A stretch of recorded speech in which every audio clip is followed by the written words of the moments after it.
ଶ୍ରୀରାମ ଧ୍ୱନିରେ କମ୍ପିଲା ସାରା ବେଲପାହାଡ଼ ଅଞ୍ଚଳ। ବେଲପାହାଡ଼ର ଶତାଧିକ ରାଷ୍ଟ୍ରୀୟ ସ୍ୱୟଂ ସହାୟକ ଦଳ, ବଜରଙ୍ଗ ଦଳ, ବିଶ୍ୱ ହିନ୍ଦୁ ପରିଷଦ ଏବଂ ଅଞ୍ଚଳର ଅନେକ ଯୁବକ ଏବଂ ମହିଳା ଏହି ଭବ୍ୟ ଶୋଭାଯାତ୍ରାରେ ସାମିଲ ହୋଇଥିଲେ।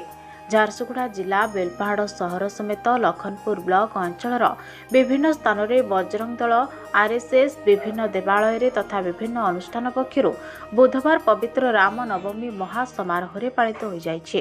ଏହି ଅବସରରେ ବେଲପାହାଡ଼ ନଗର ବଜରଙ୍ଗ ଦଳ ପକ୍ଷରୁ ବୁଧବାର ସନ୍ଧ୍ୟାରେ ଏକ ବିଶାଳ ଶୋଭାଯାତ୍ରା ବାହାର କରାଯାଇ ସହର ପରିକ୍ରମା କରାଯାଇଥିଲା। ଏଥିରେ ସମସ୍ତେ ଆନନ୍ଦର ସହ ପାଳନ କରୁଥିବା ବେଳେ କୁନି କୁନି ପିଲା ସହିତ ଯୁବକମାନେ ଭଗବାନ ରାମ, ଲକ୍ଷ୍ମଣ, ସୀତା, ହନୁମାନଙ୍କ ବେଶ ଧାରଣ କରିଥିଲେ। ଅଞ୍ଚଳରେ ସମସ୍ତେ ଏକତା ବଜାୟ ରଖିବା, ଗୋମାତାର ସୁରକ୍ଷା, ହିନ୍ଦୁ ଧର୍ମର ପ୍ରଚାର ପ୍ରସାର ଓ ଏହାର ସୁରକ୍ଷା କାର୍ଯ୍ୟ କରିବାକୁ ବଜରଙ୍ଗ ଦଳ ପକ୍ଷରୁ ଆହ୍ୱାନ କରାଯାଇଛି। ଆୟୋଜକ ବେଲପାହାଡ଼ ନଗର ବଜରଙ୍ଗ ଦଳର ଦେବରାଜ ମହାରଣା, ସୁରଜ ମହାରଣା, ସନ୍ତୋଷ ଚୌବେ, ମୁକ୍ତେଶ୍ୱରୀ ଗିରି, ମାନସ ଗୁପ୍ତା, କହ୍ନେୟା ସା, ସତ୍ୟମ ଦୋରା, ରିଙ୍କୁ ରାଉତ, ଆକାଶ ରାଉତ, ମନୀଷ ନାୟକ, ଅନସୁଳ ଜୟସ୍ୱାଲ, ଧୀରେନ୍ଦ୍ର ସିଂ, ନରେଶ ମେହେର ପ୍ରମୁଖ ଶହ ଶହ ବଜରଙ୍ଗୀ ଭାଇମାନେ ସାମିଲ ହୋଇଥିଲେ। ସମସ୍ତ ସ୍ଥାନରେ ପୋଲିସ ପକ୍ଷରୁ କଡ଼ା ସୁରକ୍ଷା ବ୍ୟବସ୍ଥା କରାଯାଇଥିଲା।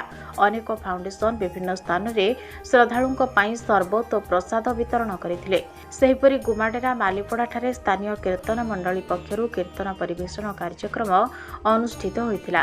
ଉପସ୍ଥିତ ଶହ ଶହ ଭକ୍ତଙ୍କ ପାଇଁ ପ୍ରସାଦ ସେବନର ବ୍ୟବସ୍ଥା କରାଯାଇଥିଲା। ସେହିପରି ବେଲପାହାଡ଼ ଝଣ୍ଡାପଡ଼ାଠାରେ ରାମନବମୀ ପାଳିତ ହୋଇଥିଲା। ଆୟୋଜକ କମିଟିର ସଭାପତି ସାରଥୀ ମୁଖୀ, ସମ୍ପାଦକ ସନ୍ତୋଷ ଲାଲ, କୋଷାଧ୍ୟକ୍ଷ ଜଗଦୀଶ ଜାମଡୁଲିଆଙ୍କ ସମେତ ଯୁଧିଷ୍ଠିର ମୁଖୀ, ରାଜେଶ ସୁନା, ରତ୍ନାକର ସୁନା, କିଶୋର ସାଗର, ଘନଶ୍ୟାମ ସାଗର, ଗଙ୍ଗାବାଗ, ଚନ୍ଦ୍ରବାଗ, ଜୟ ପଞ୍ଚଭାୟା, ବନମାଳୀ ଜାଲ ପ୍ରମୁଖ ସମସ୍ତ ସଦସ୍ୟ ସହଯୋଗ କରିଥିଲେ। ବେଲପାହାଡ଼ ଲୁହୁରାପଡ଼ାର କୀର୍ତ୍ତନ ମଣ୍ଡଳୀ ଯୋଗଦେଇ କୀର୍ତ୍ତନ ପରିବେଷଣ କରିଥିଲେ। ବ୍ୟୁରୋ ରିପୋର୍ଟ, ପ୍ରୟାଗ ଖବର।